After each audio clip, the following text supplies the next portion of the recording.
যারা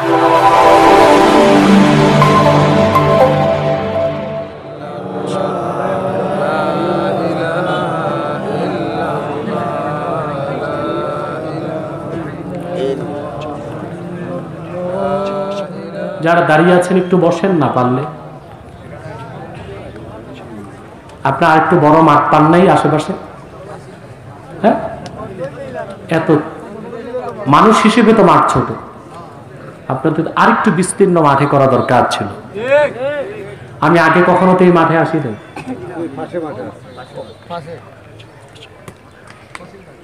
এক ভাই প্রশ্ন করেছেন, মাইকে সবিনা খতম অর্থাৎ কোরআন খতম শরঈ হুকুম কি? চমৎকার প্রশ্ন করেছেন। আপনাকে প্রশ্ন করি, এখানে যদি ইমাম নামাজ পড়ায় মাইকে, জামাত যদি 1 মাইল পিছনে যায়, 1 মাইল দূরের লোকটি ইমামের আওয়াজ মাইকে শুনে ইক্তেদা করলে সহি হবে না হবে না? হবে।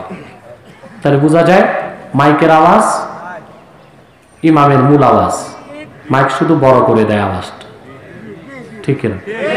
আর মাইকে যদি কোরআন তেলাওয়াত করা হয়, তো যিনি তেলাওয়াত করলেন তার মূল আওয়াজটাই তো মাইলকে মাইল ছড়িয়ে যায়। আর কোরআন তেলাওয়াতের হুকুম কি? আল্লাহ কোরআন পাকে বলেছেন, ওয়া ইযা কুরিয়াল কুরআনু ফাসতামিউ লাহু ওয়া আনসিতু লাআল্লাকুম তুরহামুন।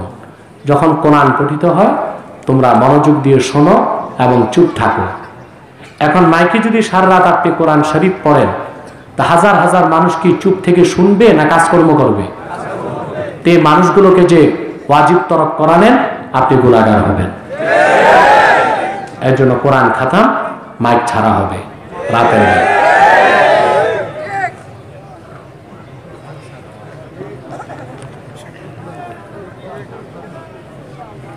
তাহাজ্জুদের নামাজ পড়ব বলে আমি বিতির নামাজ পড়ি নাই। ঘুম থেকে উঠার পর দেখি ফজর আজান হয়ে গেছে, এখন বিতির নামাজ পড়ার নিয়ম কি? আপনার বেতের নামাজটা কাজা হয়ে গেছে, আপনি ফজরের পর কাজা হিসেবে তুলে নেবেন।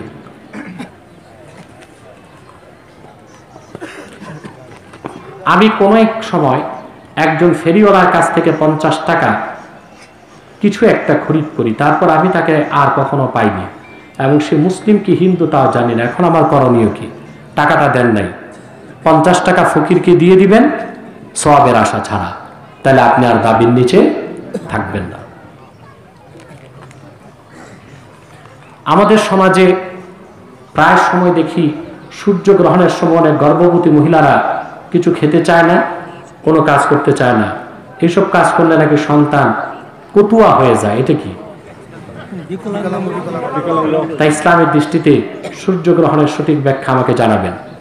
সূর্যগ্রহণ চন্দ্রগ্রহণকে সহিহ বুখারীতে বলা হয়েছে আয়াতুম মিন আয়াতিল্লাহ, আল্লাহর অনন্য নিদর্শন সমূহের মধ্যে একটি নিদর্শন।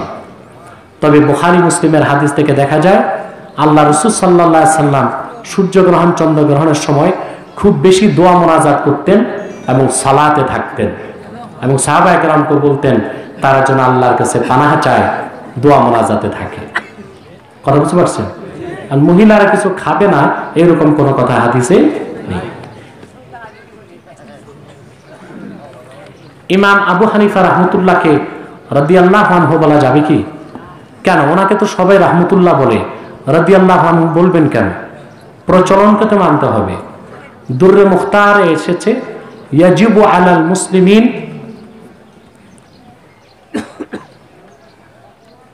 ইত্তিবাউত তাওয়ারুস, ইত্তিবাউত তাওয়ারুস, মুসলমানদের উপর ওয়াজিব হচ্ছে তাওয়ারুসের অনুসরণ করা, প্রচলন। কথা বুঝতে পারছেন? সাহাবায়ে কেরামের ক্ষেত্রে উম্মত বলেন রাদিয়াল্লাহু আনহু, আউলিয়া কেরামের ক্ষেত্রে বলে রাহমাতুল্লাহ। আমরা এই প্রচলনকে অনুসরণ করব, ঠিক কিনা? প্রচলন কি আমি একটু বুঝাই দিই। 1 টাকার সাথে আটা না হলে কি বলেন? দেড়, ঠিক কিনা? 2 টাকার সাথে 50 পয়সা আড়াই, 3 টাকার সাথে 50 পয়সা 3.5, তারপর সব সাড়ে সাড়ে সাড়ে, 4.5, 5.5, 6.5, 99.5, ঠিক কিনা? এখন কেউ যদি বলে কেন সব সাড়ে, একটা দেড় আর আড়াই কেন? আমি বলবো দেড় বলবো না, আমি বলবো 1.5 আর 2.5। পাগল বলবে না মানুষ? কারণ সে প্রচলনের বিপরীত।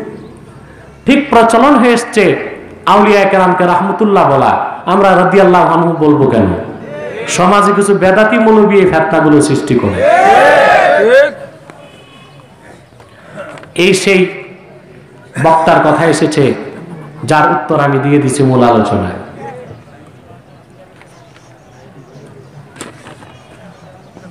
দাড়ি কতটুকু রাখা উচিত? কম বা খাটো রাখলে কি গুনাহ হবে? জি, এক মুষ্টি দাড়ি রাখা ওয়াজিব, পরিষ্কার। বুখারী শরীফ ফাইজুল বাড়িতে আনোয়ার কাশ্মীর রাহমাতুল্লাহ ব্যাপক আলোচনার পর বলেছেন, আম্মা কাতউন ফামা দুনা যালিকা ফাহুয়া হারামুন ইজমাআন। এক মুষ্টির কম দাড়ি কেটে ছোট রাখা হারাম। এটা কি? এক মুষ্টি দাড়ি রাখতে হবে। এক মুষ্টির পর আপনি কেটে ফেলতে পারবেন, এক মুষ্টির পর নাভি পর্যন্ত লম্বা করার দরকার নাই, ঠিক কিনা? এক মুষ্টির পর কি করবেন? কেটে ফেলবেন। এই যে লামাযহাবী শেখরা দাড়ি লম্বা করতে করতে নাভি পর্যন্ত চলে যায়, না, এটা সুন্নাত না। এটা হযরত ওমর থেকে স্পষ্ট হাদিস এসেছে, তিনি এক মুষ্টির পর কেটে ফেলতেন। কথা বুঝতে পারছেন? দ্বিতীয় কথা, যারা দাড়ি চাষেন তাদেরকে বলবো আপাতত দাড়ি রাখা শুরু করেন, এক মুষ্টি পরে রাখেন, কারণ দাড়ি ছাটা হারাম, চাষা বড় হারাম।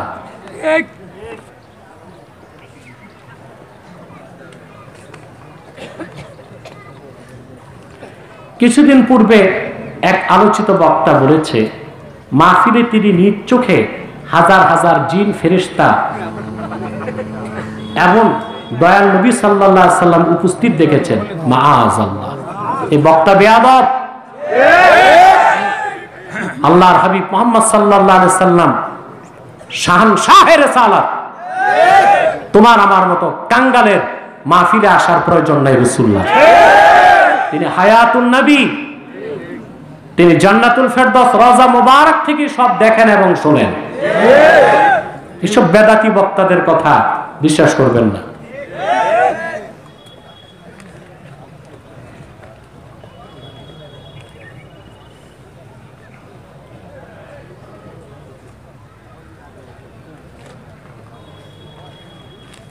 বিতর্কিত প্রশ্ন করবেন না।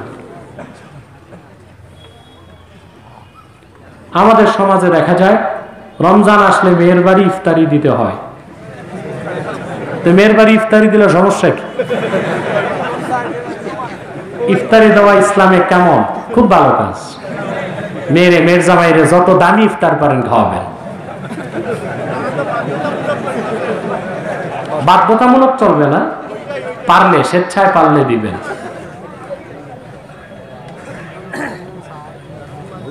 অনেক মসজিদে খুতবা চলাকালীন দান বাক্স চালু করা হয়, এটা হারাম, নাজায়েজ। পরিষ্কার ফতোয়ার কিতাবে এসেছে, ওয়া ইদা সাইদাল মিম্বার ইমামু আলাল মিম্বার লা সালাতা ওয়ালা কালামা ওয়ালা সালামা ওয়ালা রাদ্দাস সালাম। ইমাম মিম্বরে বসে যাওয়ার পর, উঠে যাওয়ার পর কোন নামাজ, দোয়া, সালাম, সালামের জবাব কিছুই চলবে না, সব নাজায়েজ। তো সেখানে দান বাক্স চলা কি জায়েজ হয়? আগে পরে টানাটানি করবেন দান বাক্স। বহু আগ থেকে আপনি নাস্তিকদের বিরুদ্ধে সোচ্চার ভূমিকা নিয়ে মুসলিম উম্মার ঐক্যের জন্য কাজ করে আসছেন। আমরাও এই ঐক্য চাই, তবে মিলাদ ও কিয়াম করার জন্য এবং কিছু ইখতিলাফি বিষয়ের জন্য এখনো তারা আমাদের বেদাতি বলে ডাকে। তবে কি মিলাদ কিয়াম পালনকারীরা আসলেই বেদাতি? কখনো না। মিলাদ শরীফ পড়া সুন্নতে সাহাবা, কিয়াম করা মুস্তাহাব, মুস্তাহসান, সওয়াবের কাজ। উলামায়ে দেওবান্দের একটা বিরাট অংশ নিজেরাও মিলাদ কিয়ামকে সমর্থন করেন। এই জন্য মিলাদ কিয়াম আমরা করেছি, করব। মিলাদ কিয়ামে আমরা আত্মার খোরাক পাই। কেউ যদি না করে সেটা তার ব্যক্তিগত বিষয়, তাকে কিছু বলবো না, কিন্তু কেউ যদি হারাম বেদাত বলে তাকে আমরা ফিতনাবাজ মনে করি। আর কোন যোগ্য আলেম, আল্লাহওয়ালা আলেম কখনো ভারসাম্যহীন ফতোয়া দেয় না। ভণ্ড বাউল বক্তা বা তার মতো গায়কদের জনপ্রিয়তা যুবকদের কাছে বেশি, এটা ভুল কথা। শিক্ষিত যুবকদের কাছে না, ক্যাসরা যুবকদের কাছে। সম্প্রতি ভাইরাল হওয়া তার গান কেউ ফেরে না খালি হাতে, খাজা তোমার দরবারে, এটার ব্যাপারে তো যা বলার বলেই দিয়েছে। আপনারা কোনো বক্তার নাম নিবেন না, এটা কেন করেন? নামটা কেন নেন? প্রশ্নটা করুন আমাকে। আরেক বক্তার নাম এসেছে শেখ। শেখ বক্তা বলেছে ভিতরের নামাজ নাকি 1 রাকাত, এ পাগল হয়ে গেছে। রাসূলুল্লাহর হাদিস 1 রাকাত কোনো নামাজই নাই, ওইতের নামাজ 3 রাকাত, যা সহিহ বুখারীর হাদিস দিয়ে সাব্যস্ত। ওরা যে হাদিসটা বুঝে নেয়, আল্লাহ রাসূল সাল্লাল্লাহু আলাইহি ওয়াসাল্লাম বলেছেন রাতের নামাজ মাসনা মাসনা মাসনা মাসনা, 2 রাকাত 2 রাকাত 2 রাকাত। বুঝছেন? যখন তুমি মনে করবে ফজর হয়ে যাবে, তখন আরেক রাকাত পড়বে। তুতিরু লাকা মা কাদ সাল্লাইতা, এই 1 রাকাত তোমার পূর্বের নামাজকে বেজর করবে।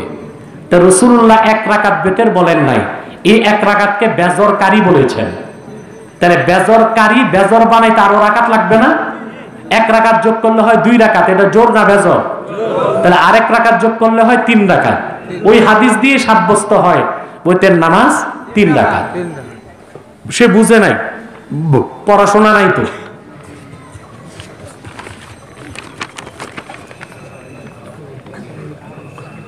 জনপ্রতিনিধিদের দেখা যায় পূজা বা গানের অনুষ্ঠানে যান, বক্তৃতায় খুব জোর গলায় বলেন গান বাজনা আমাদের সংস্কৃতি।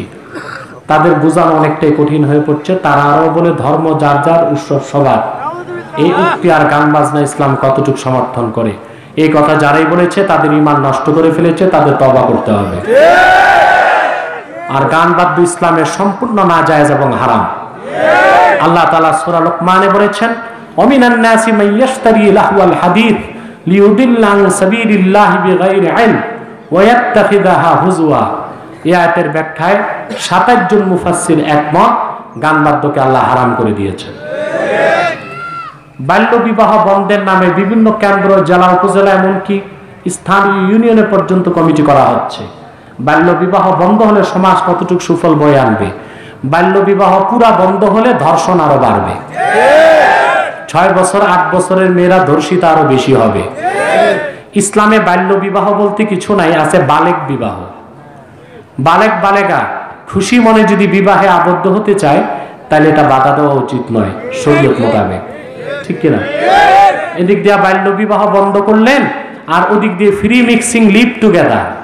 যে কোনো বয়সের ছেলে মেয়ে একটু যদি ফষ্টি নষ্টি করে পার্কে যাইয়া, তাতে সমস্যা নাই, বাচ্চা মানুষ করতেই পারে। নাজায়েজটা জায়েজ করলেন, আর জায়েজটা নাজায়েজ করলেন। তালকিন কি? তালকিন করা কি জায়েজ? মৃত ব্যক্তিকে কবর করার পর কবরের 4 কোণায় 4 জন ব্যক্তি বসে কি কিছু তেলাওয়াত করবে? না, হাদিস এসেছে তালকিন করবেন। কবরের পাশে দাঁড়িয়ে আপনি পড়বেন রাদিতু বিল্লাহি রাব্বা ওয়া বিল ইসলামি দীনা ওয়া বি মুহাম্মদ সাল্লাল্লাহু আলাইহি ওয়াসাল্লাম নবিয়্যা ওয়া রাসূলা। এটাই তালকিন।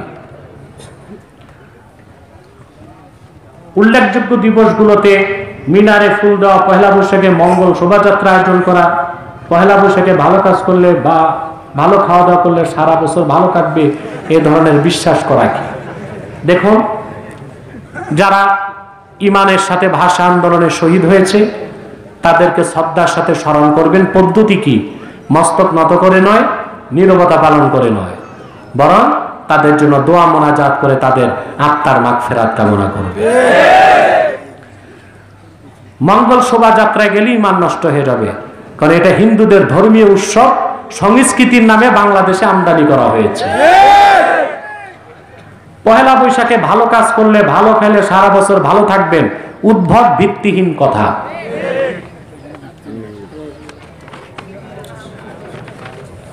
কিছু লোক নিজেকে পীর দাবি করে সাধারণ মানুষকে গোমরা করে, তাদেরকে হাদিয়া তোহফা নিচ্ছে। এমনকি পীর তার মুরিদের বাড়ি এলে পীর মহিলাদের সাথে দেখা করতে বেকুল হয়ে ওঠে।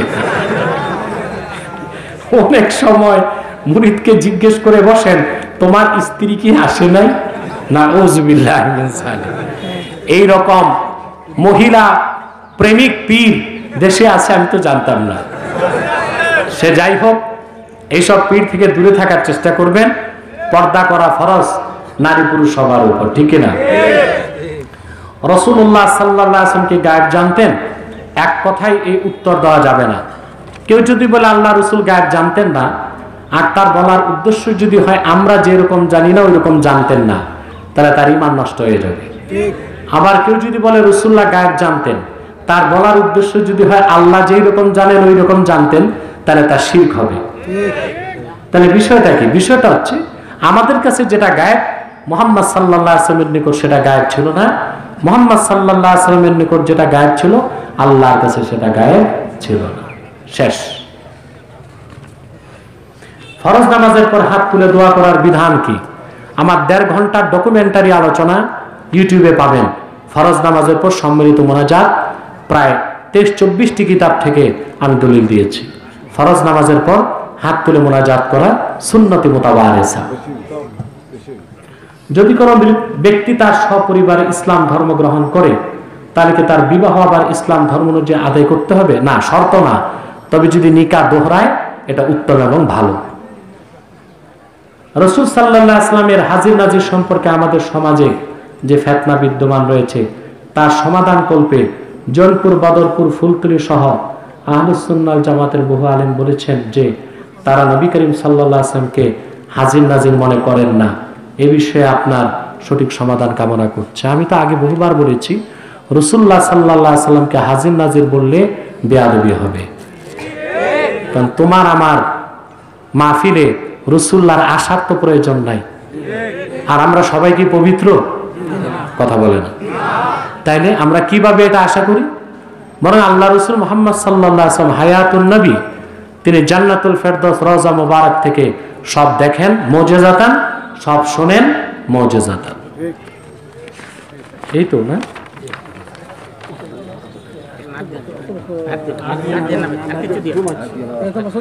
আর পারছি না, অসুস্থ লাগছে।